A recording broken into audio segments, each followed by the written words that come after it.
റഷ്യയും യുക്രൈനും തമ്മിലുള്ള യുദ്ധം ഇപ്പോൾ അവസാന ഘട്ടത്തിലെത്തി നിൽക്കുന്ന ഈ ഒരു സാഹചര്യത്തിൽ Russian president Vladimir Putin Donald ട്രംപിനും ഇന്ത്യൻ പ്രധാനമന്ത്രി നരേന്ദ്രമോദിക്കും വലിയ രീതിയിൽ തന്റെ ഗ്രാറ്റിറ്റ്യൂഡ് അറിയിക്കുന്ന ഒരു സാഹചര്യം ഉണ്ടായിരുന്നു, അല്ലെങ്കിൽ തന്റെ നന്ദി അറിയിക്കുന്ന ഒരു സാഹചര്യം ഉണ്ടായിരുന്നു. ഈ യുദ്ധം നിർത്താൻ സഹായിച്ചത് ഇവർ രണ്ടുപേരുമാണ് ഏറ്റവും കൂടുതൽ എന്നാണ് അദ്ദേഹം പറഞ്ഞത്.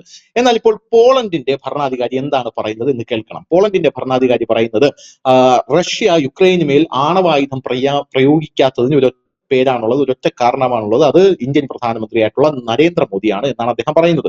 നരേന്ദ്രമോദി പറഞ്ഞത് കൊണ്ട് മാത്രമാണ് Russian president Vladimir Putin Ukraine മേൽ ആണവായുധം പ്രയോഗിക്കാത്തത് എന്ന് ഇപ്പോൾ ഇന്ത്യയിലെ മാധ്യമങ്ങൾ പറയുന്നതില്ല, BJP നേതാക്കൾ പറയുന്നതില്ല, മറിച്ച് പോളണ്ടിലെ ഭരണാധികാരിയാണ് ഇക്കാര്യം പറയുന്നത്. യുക്രൈൻ റഷ്യ യുദ്ധത്തിന്റെ ആദ്യ നാളുകളിൽ പ്രധാനമന്ത്രി മോദി നിർണായക പങ്ക് വഹിച്ചിരുന്നുവെന്നും യുക്രൈനെതിരെയുള്ള ആണവായുധങ്ങൾ ഉപയോഗിക്കില്ലെന്ന് റഷ്യൻ പ്രസിഡന്റിനെ നരേന്ദ്രമോദി താക്കീത് കൊടുത്തതായും അദ്ദേഹത്തെ പ്രേരിപ്പിച്ചതായി പോളണ്ടിന്റെ ഡെപ്യൂട്ടി വിദേശകാര്യമന്ത്രി വ്ളാഡിസ്ലാവ് ഡി ബാർട്ടോസ്കിയാണ് ഇപ്പോൾ പ്രസ്താവിച്ചിരിക്കുന്നതാണ് നമുക്ക് മനസ്സിലാവുന്നത്.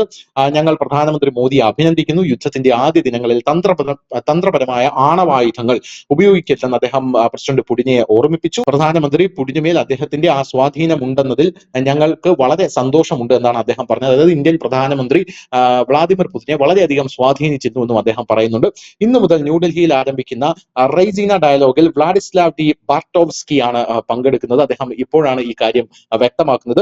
ഒന്നാമതായി ഇതെന്റെ 3-ാം തവണയാണ് റൈസിനയിൽ എത്തുന്നത്. ഇതൊരു അതിശയകരമായ സമ്മേളനമാണെന്നും ഏഷ്യയിലെ ഏറ്റവും പ്രധാനപ്പെട്ട അന്താരാഷ്ട്ര ബന്ധ സമ്മേളനം, എല്ലാവരും ഇവിടെ വരുന്നു. കഴിഞ്ഞ വർഷം ഇവിടെ 3000 പേർ ഉണ്ടായിരുന്നു.